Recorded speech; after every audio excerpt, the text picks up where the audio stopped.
Welcome to another edition of the Sim Racing Garage. I'm Barry Rowland. In this episode, we will be reviewing a wheel that I've had my eye on for quite a while now, since it first came out. The SRG F1S F1 wheel. I sourced my unit from the guys at Augury Simulation. I've dealt with them in the past and knew they would take pretty good care of me. So, a fully functional custom F1 wheel for $500? This is something I've been wanting to see for myself. So, time to put it through the SRG review process and see how it does. So, let's get to it. Now let's take a closer look at this F1S wheel package. First off, you can see it comes in a, well, kind of a nice aluminum, looks like plastic panels, but aluminum on the sides or on the borders everywhere. So the frame is aluminum latches in the front here. And yeah, a very nice looking little box here. Got a little grain to it. It's kind of rough, abrasive, if you will, if you put your hands on it. Not enough to scuff your hands up, but yeah, it's pretty abrasive there. And we've got some good corner protectors, so not a bad little case here. And when it comes, you'll love the way this looks when you open it up. And there it is.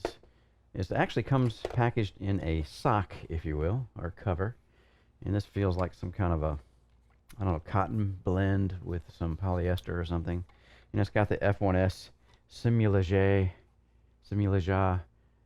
I'm probably going to mispronounce that 20 times during this review. But I think it's Simulage. But anyway, so it also comes with this very nice looking USB cable. It's got a 90-degree connector on it, little L connector. So I imagine that's going to stay out of the way, but we'll see a little bit more of that in a minute. Let's go ahead and open this puppy up. There we go. Let's see what's in here. All right, so get around the panels there. Quick release. Now this one, you can see the quick release is on here, but it doesn't come that way stock. That's an option. Let's go ahead and put this case out of my way. Good. All right. So, this wheel is a Formula One wheel, but I was using it on the Ferrari 488 GT wheel because it'll work just fine for that. And I really, like I said, I did run it in a Formula One type car. I think it was the 3.5 car. And yeah, it's just a different car, the same wheel though. So yeah, any GT wheel, or rather GT car, like 10 top cars, or the the exotic Daytona prototypes or something like that, great wheel for that. It'll do just a great job. Now, the front panel here, as you can see, has a high gloss finish to it, and it is a carbon fiber panel. It is, let me turn my magic, Toyoto. So that's 3.2 millimeter for the carbon plate that's on the front of this wheel.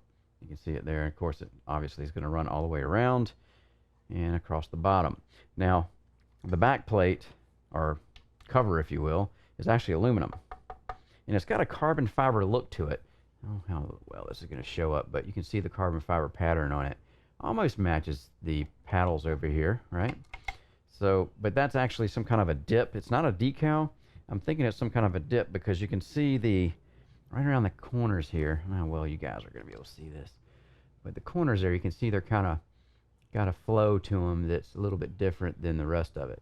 And typically that's when they actually dip these things into the solutions and pull it back out, and it shows the pattern that was in the dip. Right. So aluminum, so very stiff. The whole wheel, and as soon as you get it in your hands and you feel it, yeah, I really can't detect any flex in this. So it's not flexing at all, as far as I can tell. Maybe just a little. But yeah, I think any steering wheel you put in your hand, if you do it hard enough and you have it mounted, especially if you have it mounted to like one of those heavy direct drive wheels, that you can probably, if you really try, get some flex out of it. But under normal driving conditions, yeah, I couldn't sense any flex of this at all. Right. So what else do we want to see here? It's got a ton of buttons on it. Not a ton, but a lot of them. It's got 12 buttons, 1, 2, 3, 4, 5, 6 on each side. And they've got these little housings that are actually around these buttons, and it looks like it's made out of some kind of plastic or urethane. And yeah, it's very smooth to the touch, and the buttons are recessed down in there, and they have a pretty good click to them if you can hear that. So yeah, I like the buttons here. I got no problem with the tactile feedback I'm getting from them. Some of these type of buttons, you press them and you don't feel anything back. So you know you've pressed the button, but yeah, you don't feel that tactile feedback that we're getting out of these buttons. Now, we also have a thumb switch here. So you can go any way you want to with the thumb switch. And I think it's a button too, because it feels like you can actually push down and it's clicking. Right there. Okay, so yeah, we got the thumb thing so you can actually do look around or whatever you want to do. It's an analog type of stick here. We also have some encoders on the bottom, and they're not, let me see, they don't feel like anything special really. They just, they have the click, you can feel it, but yeah, with gloves on, I'm just wondering how well I'm going to be able to feel the clicks. Probably still be able to feel them, but yeah, I'd like to see something a little bit more. The detents have good spacing on them. You can see the spacing there, but I'd like to see something with a little more pressure on it. Yeah, I'm not sure what type of encoders. Maybe we can look inside. When we do the look inside, we can see. And I got a little motion on the encoder stems here. If you can see that. I don't know how well you guys can see that from here. I'll just move it. See how it's kind of moving a little bit? Right, and the other one, a little bit less, I think. But I think that's just the way these encoders are made. Right, we also have some cool little thumb wheels up here, which actually feel pretty good. They've got some decent detents, and actually better detents than these guys do. Well, yes, maybe it's just because it feels a little different, but it has a pretty good detent to it, I think, up here compared to these.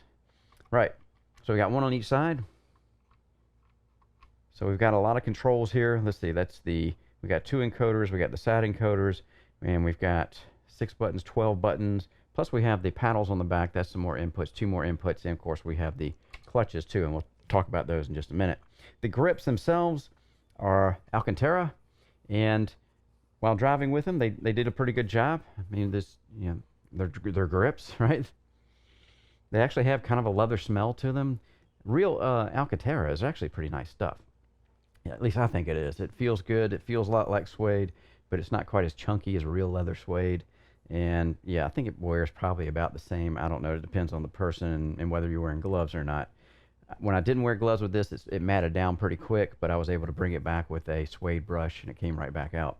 So that's another important thing. When you have grips like this, there is some maintenance involved, and yeah, you want to make sure that you take care of that every time you drive, especially if you're driving with your bare hands because of the oils and dirt gets on there.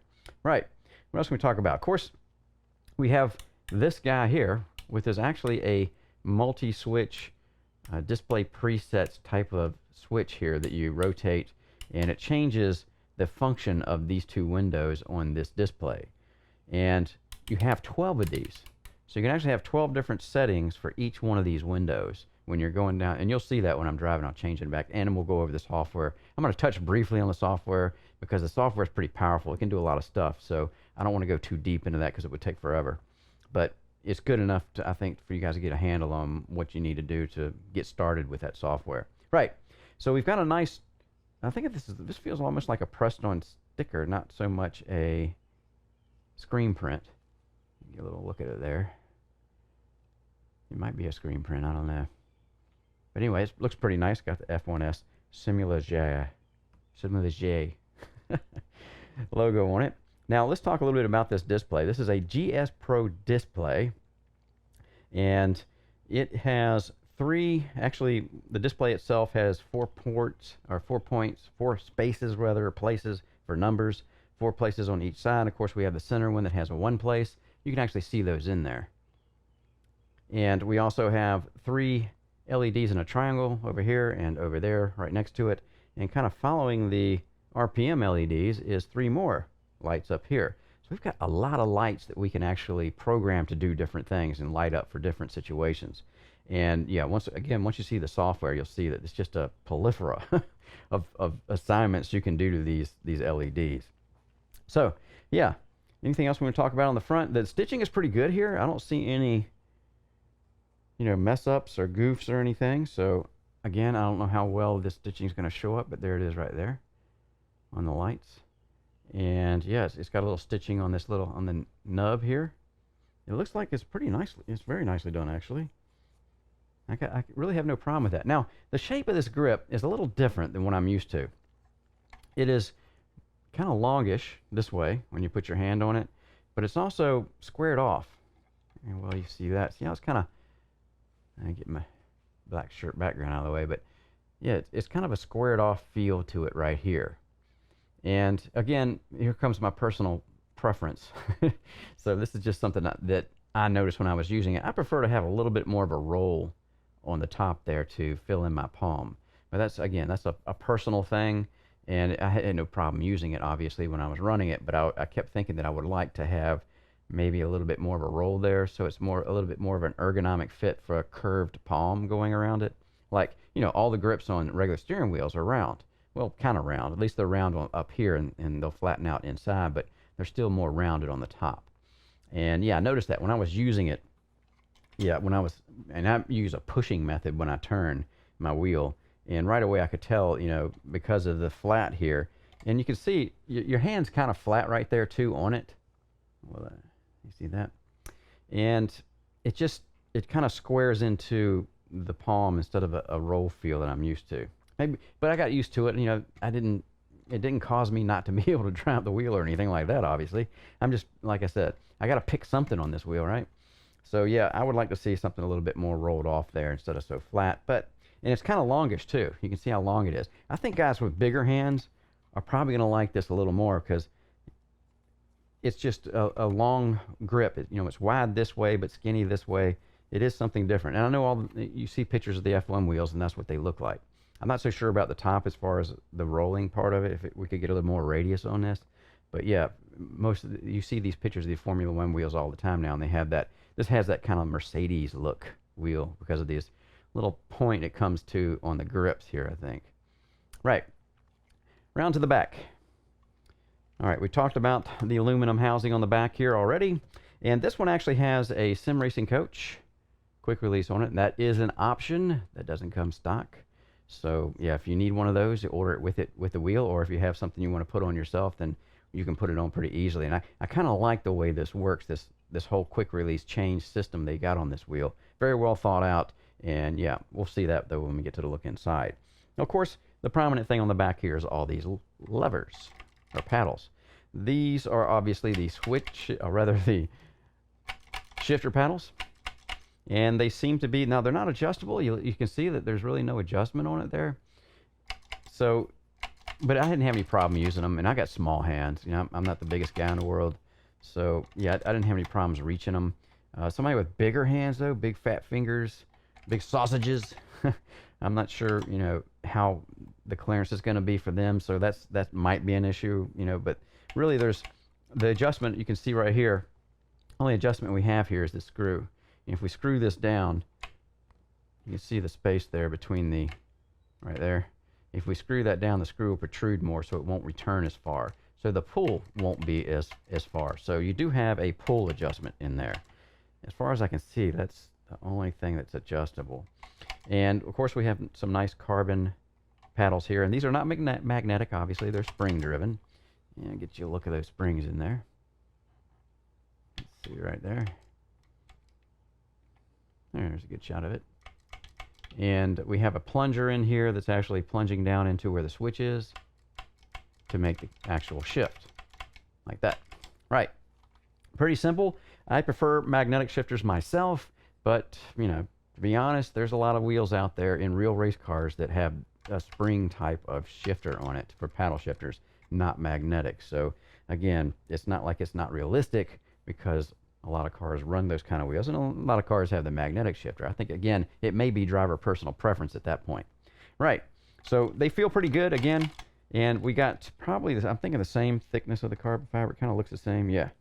3.2 mil on these paddles, and, of course, it'll be 3.2 on the clutch paddles. Now, looking at the clutch paddles, again, they are also springs, and I think you probably saw it the last time we looked. There's the spring, right?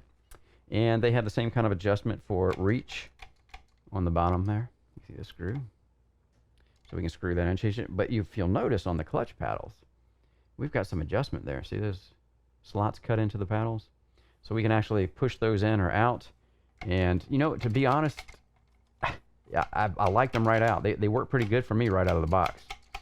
So I didn't have any problem getting my tipping my pinky on. That's typically how I use the shifter. And of course we use these just like this. The right one is the what I call the slave, if you will, shifter or clutch paddle. So that's the initial bite point paddle, and you let it go, then the car starts moving without spinning the wheels. It doesn't move real fast, but it starts moving, but it's not moving fast enough to spin your wheels. And then you pop that one out. This one's still in, and you slowly let that one out like a motorcycle clutch, and that will get the car going at full speed without, hopefully, spinning the wheels. And of course, this bite point is adjustable in the software, and I'm going to show you guys that when we get to the software part. Right. So again, everything, and I've got some hours on this wheel, and everything is worked fine. I haven't had any problems with any of the switches or the buttons. So yeah, everything really works good here as far as not breaking. And it feels like it'll last. It does have some aluminum pieces here that everything is mounted to. You guys can see they have kind of a mirror finish on them. Trying to get the back one to reflect, but maybe not. But they're little L brackets, as you can see. So they're stiff enough. I don't see them flexing at all when I'm actually making my shifts. So yeah, it works out just fine, I think. Right. Again, I'll show you the quick release system when we get to look inside. Last thing we'll go over is the 4-pin connector on the bottom here. And it's I'll call it a Lumberg type of connector, but I don't think it's an actual Lumberg connector. And it's coming out the bottom, but it's kind of cool. Again, like I said, when we looked at this cable over here, the way they've taken it and put a 90-degree connector on it like that. Of course, that's the female connector, and it has a nice lock ring on it. Again, this is the kind of stuff I like to see on wheels, instead of just the USB plug. Even though the plug, plugging a USB-A interface into a wheel works fine, but yeah, it tends to wear after a while, and it is a wear item, and it's just more secure with something like this. Plus, as far as coming out, if your wheel gets out of control, like some of these direct drive wheel systems can actually get out of control a little bit sometimes, and it might be even a good thing having the A, because it'll rip out and it won't, stretch your wire out and break something. Of course, this would, but this might give and pop out on the other end, this USB-B interface that's on the other end. And it's also got a ground wire that's already been clamped and shrink wrapped with a little spade connector there, so you can stick it on the 5mm screws that we use to connect the hubs, and that'll give you an extra ground. I didn't need this, so what I did was just kind of wrap it around the wire, tuck it away, put a zip tie on it, and yeah, because I didn't have any problems, any EMI interference, but I use, my rig's pretty good for that. As far I really haven't ever had a problem with that kind of situation with EMI interfering with anything. So let's get back to this. Let's pop it on, and of course it has a guide in it, a little groove, you can see it there, and of course there's a counter groove on the other side to make sure you don't mess it up, and you just kind of plug it in just like you normally would, as you would imagine. And you might have to wiggle it around a little bit to get this ring where you need it to be to screw it on, but there you go. So screw that down, there you go, solid connection, not going anywhere, and it's out of the way, so it doesn't really add much to the bottom of the wheel when we're turning it. Like some wheels, they come straight down. Cube Controls is a good example of that. Come straight down, and that can present a problem. Again, I would like to see all those kind of wheels using a 90-degree connector like this so it gets it out of the way. Or come out of the back somewhere or something like that. So, what else do we want to talk about? There's really not much else to talk about here on this wheel. What we'll do next is I'm going to pull this hub off and show you how that's done. And then we'll take a look inside as best we can, but I got a feeling I'm not going to get too far because I've tried to look inside this a little bit before and I had all these screws out, but we're going to try it again and see what happens as far as the look inside goes. Now we can start on our look inside segment, and the first thing I want to do is take this hub off. And before I do that, I want to make sure that you guys know that it says it's 290mm for this wheel in the width, but if I put my machinist ruler on here, and it's more like 300, right? Which, 10mm is, 5mm on either side. Close enough, really, I think. Yeah. In fact, 300mm actually, between 290 and 300 is really my preferred, usually, the grip spread. Unless it's a smaller wheel, maybe. Yeah, I mean, there's a place for that. Maybe even 285, yeah, that'd probably be about the limit for me, but everybody's a little different. But yeah, 300 in case you were wondering. Right. So to take this hub off, it's actually a pod assembly back in here. I don't know how you're going to see that. It's kind of recessed down in here. But to take it off, what we have to do is take off these 6 3mm. These are I believe these are M5s. Might be M4s. And I think, yeah, might be M4s. We'll check it when I get it out. But these are 3mm hex head socket heads on here. So we'll go ahead and take those off. And what I'm going to do is kind of just set it here. And I'm going to take this back off because it's going to be getting in the way. Not good. You don't want to put any stress, undue stress anyway, on any of the components. All right. So let's go ahead and do that. I'm going to kind of set it straight up and down like this because the hub will actually kind of hold it there for me while I'm doing this. So we'll go ahead and speed this up.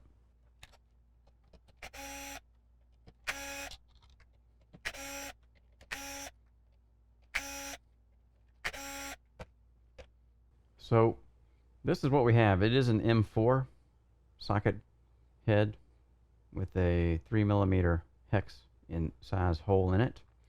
And yeah, machined, so we know we're going into metal. And we've got 6 of those. I'm going to put them over here so I don't lose them. Now the cool thing is, once you have this done, or you have it to this point, you can actually just kind of lift the wheel off of it. Very cool. So this is like a little pod here, and of course this is where the screws go into on the other side. And this little pod here is a kind of a neat arrangement where you have to unbolt these. These are M8 bolts. So you take those off, then this piece comes free, right? Then you have this other adapter that's sitting here that actually you can see down in there where the nuts, they've got nuts in there in a locking type of position, so when you're unscrewing these, they don't move. And yeah, so once you have this off, then you can actually access the screw heads here, right, that are actually holding this quick release on, and or put the quick release of your choice on there. And you're going to have a certain length of these, because you can see that there are some hex heads right there that are the front part of this bolt that's going through here that has the dual locking nut set up on it, right? So you're going to have I believe this is on here now is actually I think a 15mm screw, and you can see it goes into pretty much, it doesn't go all the way into this quick release, but I think it's close enough that really you wouldn't notice anything as far as flex or any problems coming loose. Right, so that's kind of neat the way they do this pod here, and I'll be changing this out, and I believe I'm going to show that in another video, changing out with another quick release. But easy enough to do, and I like this as an all-in-one compact unit. Now, there are a bunch of screws on the front of this wheel. We got 2 up here, we got a few down here, we got, what is that, 4 more down over here, and the same thing duplicated over here.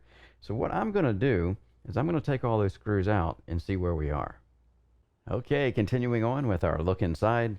Now I did take all the screws out, and it still would not separate these 2 sides. And the reason was, I left that on there so I can show you guys, that once you take all these screws out of this button shroud piece here, this nice plastic piece there, you can actually lift up on it very carefully and gently and kind of wiggle it a little bit, and it will come out of the grip like this. You get a closer look at that. Very nicely done here. It looks like it may be some 3D printed. I'm not sure, but yeah, feels like, I don't know, it's pretty strong stuff. Maybe ABS, PTEG. But yeah, I like the way that this is done, and the way they cut it so it slipped inside the grips here. You can see the actual space in the grip for it to go there and on the tops. So let's go ahead and open this up. Now there are some wires in here, so I'm going to be very careful. And just like that, it will actually kind of roll out, kind of like a book, opening it up. Ah, there we go. And first thing we see is this big PCB board, and it says Simula J on it. I don't know if I'm pronouncing that right, but yeah, very nice and tidy job done here. You can see the plugs that are actually going from the switches on the clutches and on the actual shifter paddles. And we have that big encoder on the top there for that selector that we select the functions of our windows. And yeah, just I'm actually surprised to see what I'm seeing here to open this up. I mean, remember, this is a $500 wheel plus shipping, and yeah, this is definitely punching above its weight a little bit in this department here as far as me opening up and looking at it. And you can see the tooling marks left from the machining, as this aluminum piece was machined out of one piece of aluminum. Very cool. And yeah, we got some glue on these wires here. You know, this is all professionally done as far as production. Get a little closer look at it there. And yeah, I really have nothing to complain about here. I don't know about you guys, but yeah, this looks really good. And so we'll go ahead and slowly put this back in. I was looking at trying to find out what the encoders were, but again, everything is surface mounted. All the stuff on the front here, go ahead and set that back in. All these buttons and everything, all this is surface mounted on that PCB board, or surface soldered on. So I can't really get into that and look at it. I probably might be able to separate it, but I just don't want to, I think we've gone far enough to see what we wanted to see as far as how this is built and the quality of the ingredients. The only thing on this whole wheel so far that's got me wishing they would change is these encoders down here. And that is because, first off, it's a plastic shaft, right? I'd rather see a metal shaft there, number one. And that's probably one of the reasons why this thing has the play it does. I don't know how I can show you this. You can see it wiggling, right? I mean, it still works, but it's kind of a light detent. This one's, the rotary encoders over here obviously are better because it doesn't have the shaft movement that these do. And this one's the same thing. It has a little bit of shaft movement. You can see it moving there. I'm trying to keep the wheel from moving, Barry. Right. So it's just a little slop in there. I'd like to see some better encoders in there. That's really, so far, the only gripe I've got about this so far. And, of course, magnetic shifters, but that's a personal thing. And the roll-off on the grips. So not too bad, actually. As far as, things that I see that I think you guys should see, so you can make decisions on whether or not you think this is the wheel for you. Again, all they have to do is get some better encoders in here, which are not that expensive. And yeah, that would really make me happy to see that. But anyway, so we've seen the inside of it. So that concludes the look inside. Of course, I'm going to put everything back together, and then we're going to put a quick release on it and go over there and mount it to the rig. And what I'll do first, before I do anything else, is open up the software that controls the GS Pro display that's in here, and do a kind of a general overview of that, because it's a very detailed, there's a lot of things you can do with that software, is the best way to put it. I just don't have the time to go into all of it, and plus I don't understand some of it, how it works, and there is no definitive manual for it. But if you bought this from Augury, they would be happy to help you get sorted as far as getting what you need to do as far as get everything figured or configured on this the way you want to, depending on the game you're using, the track you're using, the car, so forth and so on. But you will see all that. We'll see how to save the profiles and things like that when we get there. So what we'll do next is have it mounted and talk a little bit about the software. Okay, let's take a look at the Mega Display Controller by Gamboni. All right. So I just want to go, this is just going to be a very brief overview of this application, because it can do a lot of things with this display system.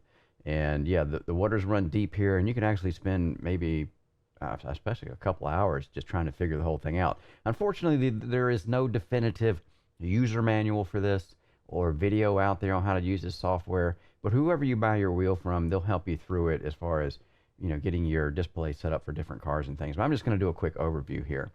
And first tab you'll see here is the main tab. And you can actually put auto detect here for the games that I have, but I just went ahead and selected iRacing. I tend to do that anyway with software. I've been around it so long that, yeah, always, if I get a chance to select it and be a little bit more micromanageable with my application, then I definitely will do that. So here's iRacing. And I'm not sure what this means, but I'm going to hit auto detect, and you'll see the status indicator over here on the right hand side, connection status. This over here, you'll see it turn into an X. Well, didn't do it that time. Proved me to be a liar. I think I was in the car the last time, and that's why it did it. Let me see here. Let me actually, I gotta mute my sound here, because if I don't, you'll hear the motor run when I get in the car. So let's see if it does it when I'm in the car. Okay, car is started now. So now if I do auto detect, yeah, well, it went X, but it found it. Okay, last time it just went to a red X. Anyway, so you can select it, or it seems that auto detect is working quite well at the moment. And language is English. Of course, you can, pick whatever language you want for what they have here, at least, with limitations of the application. F1S steering wheel. They sell other steering wheels, right? And you can actually use it with their display, the GS Pro or GS Mega. I believe this is the GS Pro here, or the actual steering wheel, which I obviously are going to select because we're running the F1S. Now, it tells you a little bit over here about the version and the date it was published, those kind of things. Software is free of charge. This is free software, so it's not going to have a lot of support, obviously. General configuration, let's go to that tab. Now here's where you can actually save your profile and name it something. So if I make all the changes I want to on all these tabs, I'll come back here and name this something. And right now I'm in Sebring in the 488 GT3 Ferrari. So that's what I named it. And yeah, this also has some other stuff, refresh time, which I'm not sure what some of this stuff means. And I'm not going to try to, dig into it too deep. Just go give you guys an overview of what it looks like. You have a data show field over here with different fields. In pit, what you want it to display when you're in the pit. And right now it's lap time and session time left. And yeah, I'm actually in the pits right now, and it just says engine. I'll show you right here. It says engine on one wheel, or rather on the left display, and on the right display it says 2.4. And session time left 2.4. I'm not sure that's really what that is, but if I turn the selector here, it changes it because this is the selector that I use. I've actually mapped everything to my selector too, but we'll get to that in a minute. Right, compare mode. I'm not sure what that means. Time, in hundredths of a second, so in speed in kilometers or kilometers per hour.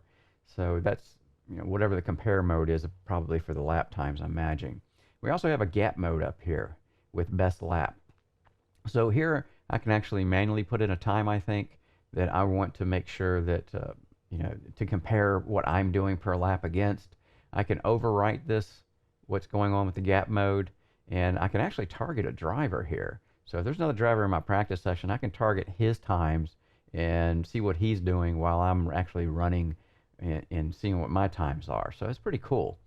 Behavior is for limiter type is blinking. Fine, that works fine. Blue flag, qualify and race. This is where you want the blue flag to show, always, or just for qualifying and racing. Green flag time, this is in seconds. That's how long the green light will come on and stay on. Of course, you can see I have a green light on my wheel over here. Data plus, data minus, I'm not exactly sure what that means. Linear stop at 12. The 12 makes me think there's something to do with this selector button down here that I have my finger on. And yeah, I'm not sure what that actually does. Lap time, you can do lap time in just the 26 seconds and then down to the hundredths. Or you can actually go in and click on the bottom one. That'll give you whatever the minutes are and the seconds and then the hundredths. I just have it. I know it's going to be a minute or rather 2 minutes, I think, on this one, on this car. So I know what it's going to be. I just go ahead and display that. Race laps, and that's right now that's 0. Button mapping. You can actually map the buttons here if you want, a few of them, for reset best lap, KERS and DRS, things like that. But it's still, usually you're going to map the buttons in the game you're in. But it does work. I have the limiter button mapped here, and it does work in the game. So, motor and transmission, pressing clutch does nothing, or it will actually do some RPMs and LED and the displays. So you can make it do other things. Optimal RPM, depending on which car you're in. You would be changing things like that. Show KERS, remaining percent, or of course you can drop down remaining time or use time, however you want to do it. Stopped engine, you want to see the temperatures, you want to see normal data, engine stop, or whatever. Again, I'm not exactly sure what that means. Beep and RPMs, that's so you can actually make an LED light up for RPMs, and that's already, beep. I don't want to hear a beep, so we're going to leave that off. Install LED, or anti-stall LEDs rather, LED plus displays. And, you got some drop downs to do here. That's the stock one, but here's what I did. To make it easy for the RPM LEDs to match up, you can actually click and say use the simulator RPM LEDs. So whatever the simulator is sending for the car we're in, the LEDs, it'll match up on our LEDs that are going across the top of our wheel. And that's the easy way to map it, even though you can map it manually, and I'll show you that next. And again, after you change all this per tab or per screen here, you want to hit apply, and that applies it to the wheel currently that you're running, right? So let's go to LEDs, and this is where we can map our LED RPM if we want to do it manually. Let's say that currently this will map all the way across, and I can actually make it so it goes green and then blue and then red instead. But you know, again, you have to come down here manually and map this stuff. Now it also has RPM RR, and I'm not sure what this stuff means. I guess you can assign this particular LED for something else, which gives it, like I said, a lot of adjustability for each single LED, even in the RPMs. But if you don't want to use the RPM bar up here for RPMs, you could use it for other things. So yeah, it goes deep. LEDs left, that will be the triangle LEDs over here, and on the left, and then of course on the right over here. And we can adjust the brightness of those, and we can also change what that's displaying. Look at the drop down for that. It's just a lot of things you can do here. And this is not labeled in the middle, but I'm pretty sure it's the LEDs over here. See where I'm pointing? The one's got the green on it for good to go for racing or practice. And the LEDs on the left and right, those are the ones that are in a line just off of the RPM LEDs. So you can actually do the same there. You can drop down and do whatever you want to, what their function is, and then adjust the brightness for that function or when it happens. So anyway, we'll go over to displays, and this is, first I wasn't sure what this was. I know it means left display and right display, which is obviously the displays on our wheel here. And if you count them though, there's 12 of them. There's 12 different options here. And what that represents is, you'll see the lever here. This is where the display presets are. So as I turn this, you can see me turn it down here. You can see the display's changing the functions that I want to see. So you can actually map different functions for each one of these selections. Right. So you'll drop down and map that to the left window will display whatever you want, or you can go over to the right display and it will display what it wants. Now we also have it over here, left display data, right display data. I'm not sure why we have that over here too. I guess if you're not using display presets, then you would use, like over here, where's the, was it in hardware? Yeah, display presets. Now if I was using, they said they use multifunction. So if I was using multifunction, I'm assuming that when I go back to my displays tab, that this is what it will actually use, right, for the different clicks. But I've got it working good with display presets, so that's what I'm using. And I'm sticking to it. Right. So again, we can change every one of these. So each selection we want up to 12, we can select what we want to display. And over here, the same thing, but under the multi, I'm guessing here. But again, like I said, this is a study here on this software if you really want to get to know it intimately. And then we have, again, back to the hardware, and it has some stuff over here, data, clears, that kind of thing. Most important one here for me was the clutch bite point. This is adjustable with this slider over here.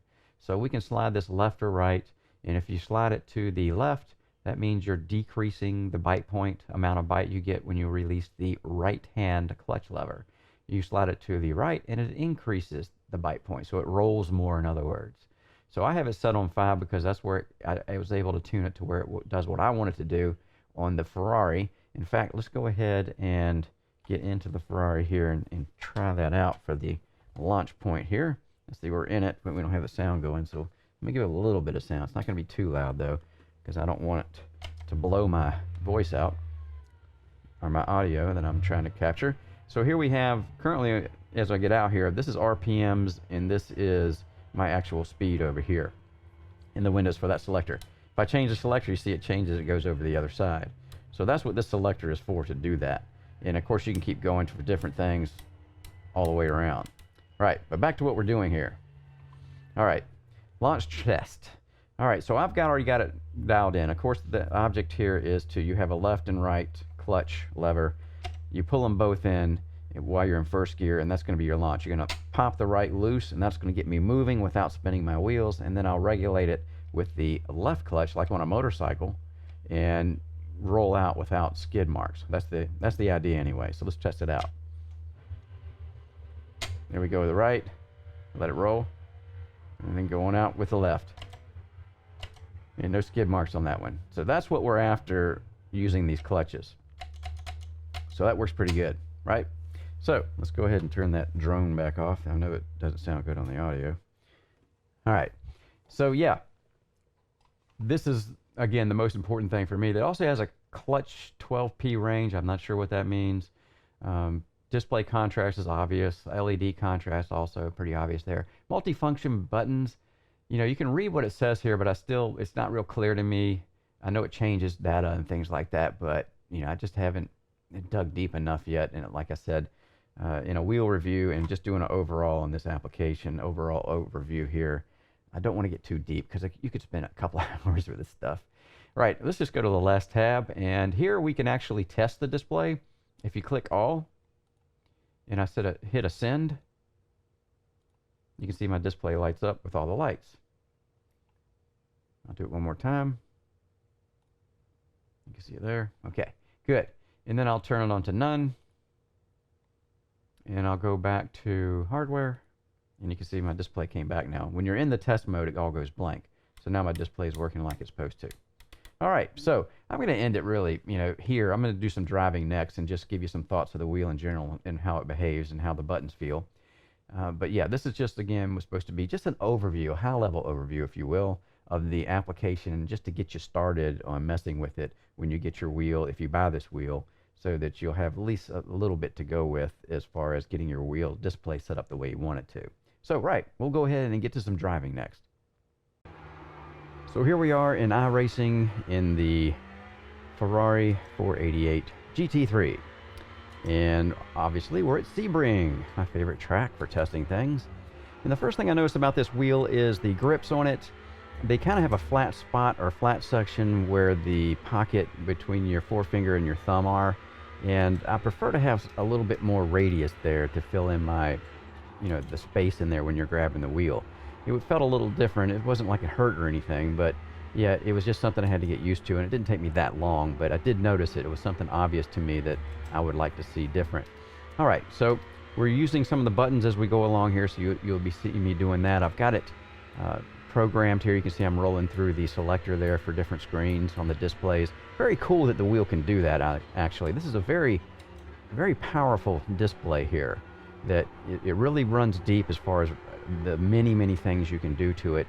And it has a manual that is 21 pages long, so you get the idea of just how deep the waters go on this display, which is great. It's a phenomenal display to be able to do all that. So anyway, let's talk about the buttons themselves. They felt good when I used them, the good tactile feedback and click. So when you press the button, not the strongest springs, but yeah, it still had a pretty good tactile feel as far as the click goes, and that's really what matters to me, that I know I've actually done something with the actual button. The selector itself that you just saw me using before has nice heavy detents, so you know that you've rolled that around when you hit something, or when you actually go into different screens and you hit the detents. Right. Let's see, the shifters. The shifters were actually pretty crisp. I kind of like the plunger feel that went downward. I wasn't sure, as you guys know, I've said before, I'm a little partial to the magnetic shifters. But there are a lot of spring shifters in cars, in real race cars. And yeah, that plunger set up like that does give good tactile feedback that you know that you made the shift. I mean, it clicks dead on. Now, the carbon fiber paddles, they are a little flexy when you're using them. They're not stiff like, it would help if they were a little bit thicker. But, at the price point this wheel's coming in at, I can see why some of the things they did where they did it at. And yeah, so that saved a little money, I guess, not going with a thicker paddle. But yeah, it does have a little flex to it, which does rob a little bit of the tactile feel, but it still has good enough tactile feel that it overcomes it, I think. The clutch paddles, they worked fine too. They were also not the best I've used because, again, the thinner paddles themselves gave a little bit of a flex, but once you dialed them in the software, the bite point, yeah, it was easy to make launches and not spin your tires, as you saw when we were doing the software part. Let's see, what else about this wheel? Where this wheel gets let down, and yeah, it's the bottom encoders, the two encoders there, that if you saw the look inside while I was checking those out, yeah, plastic shafts on these encoders and the play in the shaft itself, really, it kind of lets the rest of the wheel down a bit, I think. I wish they had used a little bit better quality encoder in there. It is a push button too on that encoder, so maybe that's why they used it. I don't know. But yeah, it would have been nice to have a good metal shaft encoder in there, and it would have evened out the package. Everything else is good enough on it to make those encoders look not so great or bad, really. It's just, you know, they could have done better with those. But overall, the package, yeah, I mean, the USB cable, you can see that I'm using it there with that 90-degree elbow on it, is keeping everything out of the way, so yeah, nothing will get is hanging down and hitting my leg, even though I do have one wrap around the top of the motor shaft here. But yeah, keeps everything tucked away. The Cube Controls F1 wheels has it coming straight down, which I particularly don't care for. I wish they had a 90-degree on theirs also. So there we have it. You know, I'm going to finish out a little bit here on the ring, and then we'll go over to the final thoughts. And you guys can watch the rest of this, or if not, I will see you at the final thoughts.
Final thoughts on the F1S wheel from the guys at Simulage. I got this wheel from Augury Simulations. I've dealt with them in the past, so they were the first ones I thought of when I wanted to get this wheel. I also got the Sim Racing Coach Quick Release, which is an option, which actually works pretty well. Like some of you guys, I've had my eye on the F1S wheel for, well, a while now, and I'm happy to finally get my hands on one. The wheel comes nicely packaged with its custom case and being covered in a protective sock. I also like the coiled USB cable with the 90-degree metal screw on the connector, keeping the cable securely connected and out of the way. The F1 style grips are new to me, and I did have to get used to them. Not that it took very long, but I have no real issues with the grip really, but I'd like to see more of a curve or radius added to the front of the grip. I think, at least for me, it would increase the comfort level for long periods of use.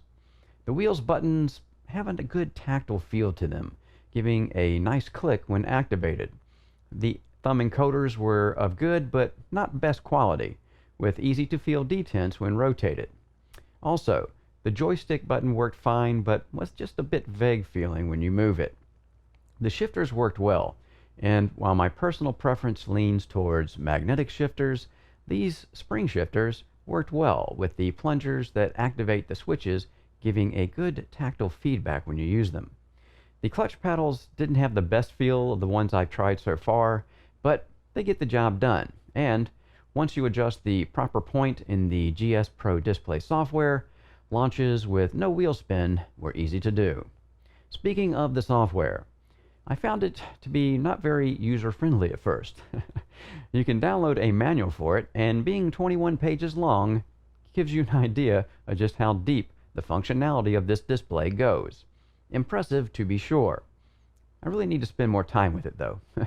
But I was able to get what I needed done without spending too much time with it, and I know this is a formula-centric wheel that has what it takes to excel in its main mission, basically driving open-wheel cars like Formula 1, but I also found that it performs very well driving other cars, like GTs and prototypes. With a 300mm grip width, it is a very flexible solution. The only real fault I found with this wheel were the less than stellar encoders used in the wheel's bottom positions. Plastic shafts and too much play let the total package of this wheel down a bit, especially after seeing how well the internals of this wheel are done. With a custom PCB board and professional level wiring solutions, it lets you see that the guys at Simulage definitely know what they're doing. So, at $500 plus shipping, I would put this wheel on my list of ones to look at if you're in the market at this price point for a custom formula type wheel. I'm Barry Rowland. Thanks again for watching the Sim Racing Garage channel. Don't forget to hit the subscribe button. And if you would like to help support what I do here at the SRG, visit my website at simracinggarage.com.